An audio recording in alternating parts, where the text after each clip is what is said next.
Everyone, and welcome to today's session. My name is Nicole Drumhiller, and I am the Interim Dean for the School of Security and Global Studies at the American Public University System. With me today is Nicole Pilkis, Principal Deputy Director of the National Reconnaissance Office of Policy and Strategy. And today she's going to discuss how the NRO is addressing opportunities and challenges in workforce innovation, agility, resiliency, and partnerships. So Nicole, I'm going to go ahead and turn it over to you. Thank you so much, Nicole. I will apologize for the way I sound or if I cough. I'm getting over a mild case of COVID, so I sound a little rough, but I feel fine. So thanks very much for the introduction. The National Reconnaissance Office has been at the forefront of space technology for more than 60 years. And since our inception, we have leveraged space to enhance national security. Our motto is Supra et Ultra, above and beyond, and it reflects the high standards of excellence that guide everything we do. Over the last 6 decades, the NRO has developed new technologies and utilized new techniques to solve the most difficult problems of space-based intelligence, surveillance, and reconnaissance, or ISR. And we continue that tradition by building upon past gains to provide the most amazing, credible, and usable ISR information to anyone and everyone in government, from warfighters to firefighters, relief workers, analysts, right up to the Oval Office. And space remains an amazing domain with unlimited potential. And as you may have heard in the last keynote, while it used to be an environment dominated just by a couple of governments, today it is a combination of dozens of both commercial and government entities. And while this expansion has opened up new avenues for cooperation and allowed us to pursue new capabilities, it has also created challenges that we need to navigate and address. It's up to all of us to confront those challenges, stay a step ahead, develop the new tools and technologies that will keep the United States the undisputed leader in space. So we have spent 60 years building the world's best systems for overhead ISR, but the world is evolving. And so as an agency, the NRO must evolve with it. There are 5 key pillars behind this evolution. They are: 1, grow and lead our workforce; 2, enhance innovation; 3, deliver responsive and agile systems; 4, bolster resilience; and 5, cultivate partnerships. So all of these priorities are critical and interconnected. We need all 5 to successfully remain at the forefront of space-based ISR. And all of them are motivated by the NRO's commitment to excelling in our core responsibilities, which are to develop, acquire, launch, and operate the architecture that delivers the world's best ISR capabilities. The first strategic pillar is workforce, because without our people, nothing else is possible. People are the foundation of our success as an organization, and essentially we could have the best technologies, but they would have no effect unless they're paired with both an engaged and empowered workforce. As our mission expands to overcome future challenges, we look forward to building upon our workforce's existing skills, abilities, and perspectives. And as our director, Dr. Scalise, has said, we depend on every member of our team, whether military or civilian, contributing to that success. So to achieve the workforce objective, NRO is guided by a deliberate strategy to build high-performing teams with empowered leaders matched with the resources and technology they need to thrive and maintain our intelligence advantage. We've already made significant progress in this area. For example, in the year 2021, we hired more than 200 new employees at NRO, and we hosted more than 50 student interns. Last month, the NRO senior leaders heard outbriefs from this year's crop of more than 50 interns, and the group impressed everyone who had the good fortune to interact with them during their time with us. The NRO is also investing heavily in recruiting and retaining a dynamic workforce. This includes doubling our participation in recruiting events and seeking candidates at more than a half dozen historically Black colleges and universities job fairs. The NRO is committed to creating a workforce of all races, religions, abilities, and perspectives. And we recognize that competition for top talent is fierce, and the NRO very much employer of choice. So to that end, we also have dedicated leadership focus on diversity, inclusion, equity, and accessibility. And each of our 7 employee resource groups have dedicated senior champions, and not only from the HR or EEO realms. In fact, I am one of 2 senior champions for NRO Pride. So we celebrate the diversity of thought and experience that has basically fueled the NRO since its founding. The second pillar is innovation. The scope, scale, and complexity of the threats faced by our space systems are expanding at dizzying rates. At the same time, the appetite for exquisite intelligence delivered in near real time continues to grow. Staying ahead requires innovation, and NRO was born of innovation. It's really in our organizational DNA, if you will, but for continued success, we need to innovate more rapidly than we ever have. Our competitors are both smart and fast, so we need to be smarter and faster. Our new approaches will help us mitigate vulnerabilities and ensure our record of mission success. We need to innovate, we need to be willing to accept risk, and we need to incentivize the rapid development of new capabilities. So for the goal of innovating faster to stay ahead, we have 4 objectives. Integrate disruptive and high payoff technologies to include commercial products and services. Accelerate our acquisition timelines. Invest in the technology of tomorrow, and incentivize creativity in everything we do. All of this is actually happening today. We're already integrating commercial tools, products, and data streams into our architecture to increase our capabilities and coverage, to reduce costs, and to allow us to focus on the next generation of technology. And this includes launch capabilities, cloud computing, commercially produced spacecraft, and of course, commercial data services. In fact, 2 programs that we have on orbit right now are the direct result of these innovation efforts. These 2 demonstration projects were developed using a combination of commercial components and government-sponsored capabilities.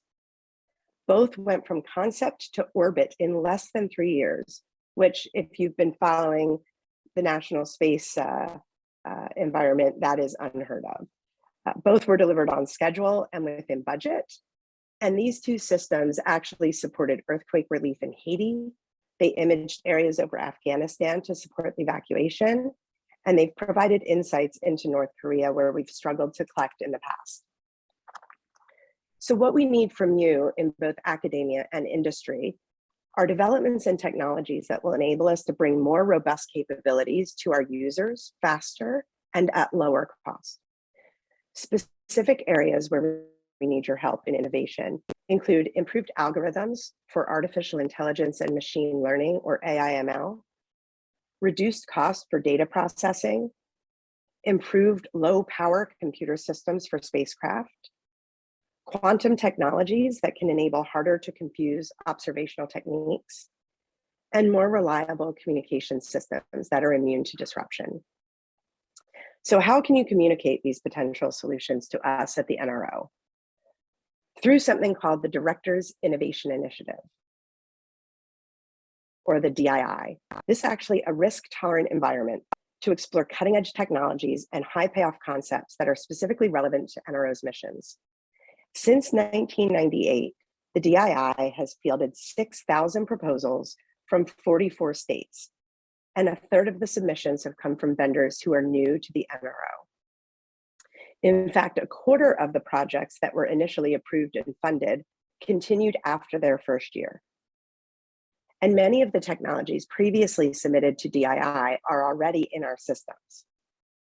Last year alone, we had 24 different projects, and they covered topics as varied as magnetically levitated gyroscopes, adhesives that are able to attach and detach in a vacuum, and large lightweight apertures. If you have technology that you think we can use, we'd love you to go to the Innovate at NRO section of nro.gov. Next up is responsive and agile.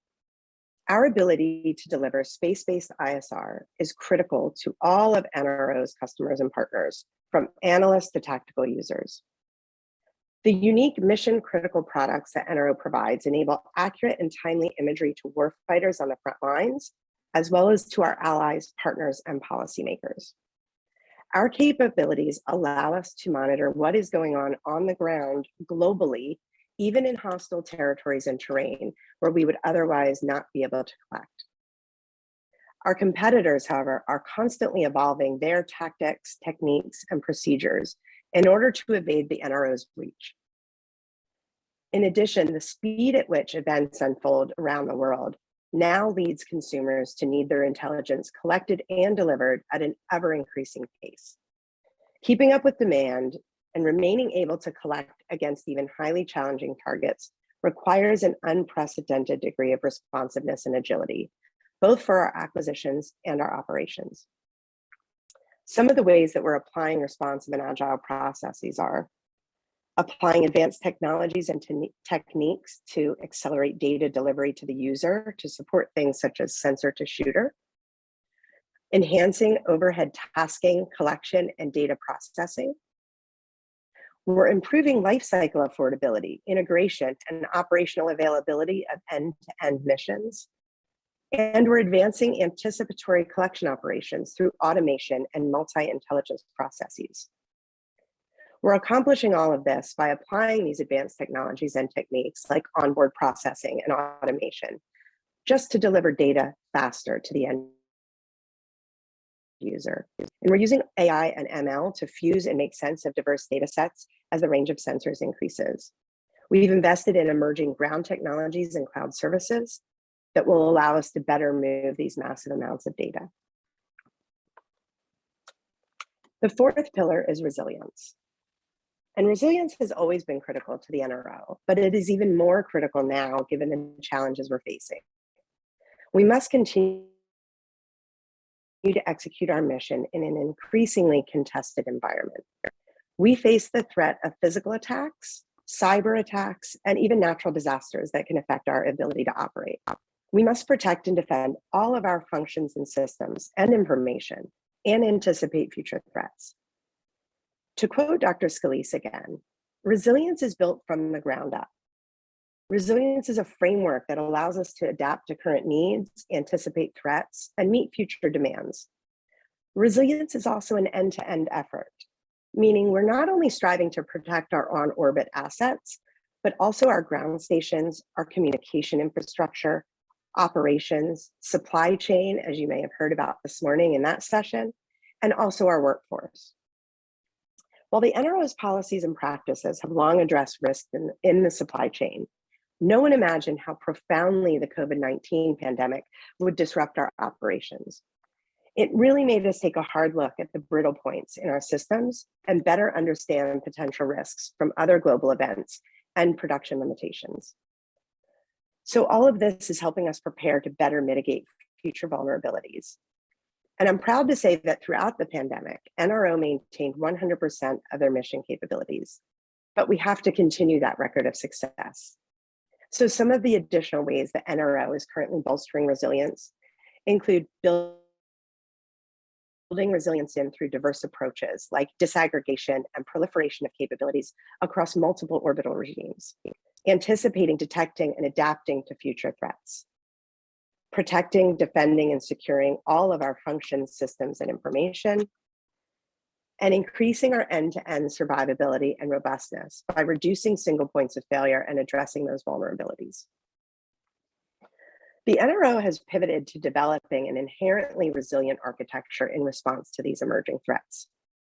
Our future architecture will be what we call resilient by design, but we are also improving resilience of our current systems by challenging existing plans and requirements, simulating competitors' actions in integrated war games and exercises, and implementing strategies, excuse me, for surviving and disrupting attacks, and encouraging faster reaction times through those AI and ML algorithms. Basically, the NRO teams across the enterprise leverage best-in-class government and commercial solutions to deliver these proliferated, persistent, and resilient constellations that we have. And finally, the fifth pillar is partnerships. Honestly, for more than half of our 60 years, the NRO was a Black operation. The country basically didn't know we existed until the mid 1990s. And frankly, a lot of people liked it that way. But today, it's vitally important not just to acknowledge what we do, but to also recognize our partners. The NRO has never achieved success alone. Our partnerships exist both inside and outside the intelligence community and Department of Defense. They include our Five Eyes partners, other allied nations, commercial collaborators, and academic institutions. And by joining forces with these mission partners, the NRO enhances its ability to develop future capabilities, inform policy decisions, and help our warfighters meet the challenges of the modern dynamic battle space. Continuing to develop these effective partnerships has significant benefits, and it makes it a fitting conclusion to the strategic pillars. Partnerships allow us to focus on the tasks that can and should be the responsibility of the federal government. And teaming enhances our enterprise-wide capabilities across a spectrum of areas, including mutually beneficial initiatives with our international partners, promoting and strengthening the interagency partnerships within the US government to advance national interest and increase collective stewardship of our terrestrial and space environments, strengthening unity of effort with the warfighter to meet the challenges of the modern battle space, and expanding partnerships with the private sector and academia to help efficiently optimize where NRO uses our talent, tools, and effectiveness. One key partner segment that had largely been overlooked in the past is the commercial space industry, both in the United States and in other trusted nations. The commercial industry, from concepts to construction, have demonstrated their benefit and their value as a reliable partner. Today's commercial space companies are nimble, they're agile, and they are motivated to evolve and to improve. Currently, the NRO is working with a dozen commercial partners with the intent to integrate additional commercial partnerships in all aspects of our enterprise, which will lead to faster technology insertion and adoption. But we're not just buying pixels, we're buying data, we're buying services, we're buying things as varied as spacecraft and launch. Commercial launch providers have significantly lowered the barrier to space operations by lowering costs and providing flexibility in launch locations. Production spacecraft are already playing an increased role in our architecture. And this year alone, the NRO will launch from 3 different continents, including 2 of our allied partner territories, all of this enabled by our commercial partners. And with that, Nicole, I welcome your questions. Wonderful. Thank you so much. That was a really interesting discussion and overview. When you think about the industry in its current form, what excites you the most about it? I think what excites me about the industry writ large is exactly what excites me about being at NRO at this particular moment in time. It's honestly that explosion of space actors that provide opportunity for the United States government to forge new relationships with both our international and our commercial partners. So while we're deepening many of our existing international partnerships and building new ones, it's really the NRO's relationship with the commercial sector that I think is undergoing revolutionary change. In order to better discover and leverage commercial capabilities, the NRO recently shifted to a new acquisition tool called the Broad Area Announcement, or BAA. And the BAA is a more flexible approach to the acquisition process. It allows us to evaluate and integrate new and emerging commercial phenomenologies, including radar, hyperspectral, RF sensing, as they become available. In January, we awarded 5 contracts for commercial radar to Airbus US, Capella Space, ISA US, Predistar, and Umbra. And this was huge because accepting bids from US subsidiaries of foreign-owned companies was a completely new approach for the NRO. And it's one that's giving the NRO access to cutting-edge commercial capabilities that we might not otherwise be able to use. And then following that January award, in May, we awarded the largest ever commercial imagery contracts to Black Sky, Maxar, and Planet. And this is known as the electro-optical commercial layer, or EOCL. And this BAA and this contract has a unique design featuring user-friendly licensing agreements, built-in contract flexibility that maximizes shareability across a diverse customer base. And those contracts are already contributing about 100 million square kilometers of commercial imagery each week.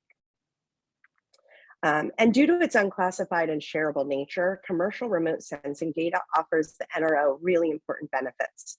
And these include increased transparency for our relationship with the public and with international partners, mission critical situational awareness, and a lot more ability in terms of humanitarian assistance for things like hurricanes and wildfires and floods. These contracts also have a pricing structure that incentivizes innovation, and it actually rewards companies when they develop new capabilities. All right, thank you for that. And when you think about, what's coming down the road in the next 3 to 5 years, what do you see as the greatest challenges that the NRO is going to be facing? So I think I've touched on some of them in my remarks. I think there's one in particular I'd like to expand on, and it relates to the workforce. I actually heard Carl Starr mention this a little bit in his morning keynote today as well. But basically, the people entering the workforce now are all digital natives. My daughter graduated from college in 2020, and she is part of this group. So I kind of get to see this up close and firsthand. But this generation is collaborative and they are tech savvy. And I think they lead fuller and, dare I say, more balanced lives than I think many of us did at their age. But many don't want to sacrifice their non-work life just for a steady paycheck. And I think the government can provide really good pay and benefits, but we need to learn how to be more flexible in our approach to work, especially work location and work hours, because we are competing for top talent. This is especially hard in the national security community and the national security space community. We have very limited telework options. We leave our cell phones behind when we walk in the door every morning. And for many of the talented people that we want to recruit and or retain, these logistical limitations that have very good reasons for being in place, but they can be deal breakers for some of the top talent that we're vying for. I think in the past, the work done in the classified world really couldn't be found anywhere else. So we were it. And we had the Cold War to rally people behind the cause of public service. Today, the skills that we really need are also in high demand on the outside. And frankly, quite often those entities are offering much more money than the government can offer. So I think we have to figure out a solution to this particular puzzle with the workforce and really do it quickly. Because without the right workforce, the innovation, the agility, the resilience, the partnerships, everything else that I've talked about all suffer. So I don't have an answer, but I know that it's a problem. No, that's really interesting, and it kind of leads me into my next question about the role that policy plays in enhancing and stifling growth. I know you mentioned, the challenges that some of these more operational things bring, but what about policy? How does that have an impact? So I think policy touches just about everything we do. But I'll focus on the commercial partner piece because that's what's exciting to me, as I said, or maybe most exciting to me. But our commercial partners provide newer capabilities that we can definitely use to our advantage. So I think we've seen this explosion of innovation in the private sector, and our relationships allow us to accelerate our technological progress and focus on those new phenomenologies. But without the right policies, it can be really hard. It can even be impossible for those commercial entities to thrive and for government to leverage them. So particularly as foreign commercial entities enter the marketplace and are providing natural competition for the US commercial companies, we need to be sure that the limits imposed by our well-meaning national security driven policies don't place US businesses at a disadvantage in the global market. And that can be anything from export controls to data sharing or any of those things. So I think there's a place where policy can really make a difference, both in the ability of the commercial entities to work with the US government, but also the ability for those commercial entities to succeed in the global market and be competitive. Okay, and then further thinking about that piece, as you see it, do you think that how are we doing policy wise? Are our policies keeping pace with some of the developments that we need, or are they, do we struggle to keep up at times? Well, I think that the natural order of things is that policy lags behind technology, and not just in space, but everywhere. I think that's just a fact. We can't develop policy about things that don't exist yet. So, so you have that natural lag. Currently, I think much of our current space policy was formed when the United States had undisputed supremacy. Perhaps a little competition from Russia or the Soviet Union, depending on how many decades you go back and how much you want to date yourself. I think the policy challenge now, which was also touched upon in the midday keynote, is how do you get a large number of unrelated actors across multiple governments, academic institutions, and commercial entities to agree on norms of behavior and ensure safe space navigation for both crewed and uncrewed missions. So I think that's the big policy challenge that we're looking at. And what is the forcing function going to be? Is it going to be a desire for safety of navigation? Is it going to be a desire for the peaceful use of outer space? I think that's the policy challenge. So yes, we're always lagging in trying to catch up and keep up with emerging technologies and new norms. Right now, I'm actually part of an interagency effort to look at policy and how can the government work in a more integrated fashion with our commercial partners on a number of issues. So it is something that we're actively working, but there remain a lot of challenges in that policy arena. Thank you for that. And I know you've been attending the conference, which has been amazing, to hear some of your comments throughout. And, for my next question, you might be drawing from some of what you've already seen being presented. But when you think about the greatest threats coming up to the industry, I know we talked a little bit about some of the challenges, but what do you see as some of the greatest threats that we're facing as they relate to workforce and, innovation and some of these other pillars that the NRO has?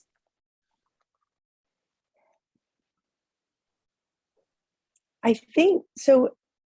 Threats are interesting because there's a lot of different types of threats, right? There's internal threats, there's external threats from competitors, there's threats from things like natural disasters and what those can do to our infrastructure. I think I wouldn't say a threat as much as those challenges, other than the obvious cyber threats and things like that, which aren't my wheelhouse, and I won't pretend to try to address in any significant way.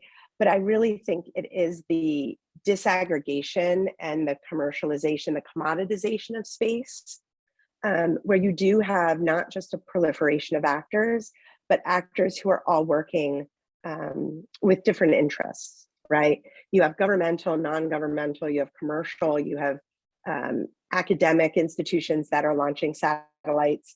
So I think that that's really if you want to call it a threat, it's that there's not a coalescing yet around a common set of principles or a common set of goals and objectives.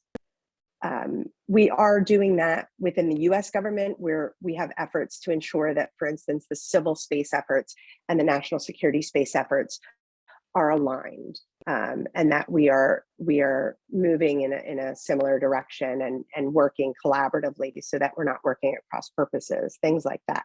But there's not really a universal group that is bringing all these parties together and getting everybody to work toward common goals. And so I think that's a real challenge and could be a threat depending on how it develops. Well, thank you so much for your time. I know I want to be respectful of it. I think this was a very interesting discussion, and I know the sessions have been recorded, so people will be able to, go back, take a look. And if people have missed the conference, I definitely do recommend coming and checking this one out later. So again, Nicole, thank you so much for your time, and I hope that you enjoy the rest of the space conference. Thanks so much for having me. It was a pleasure.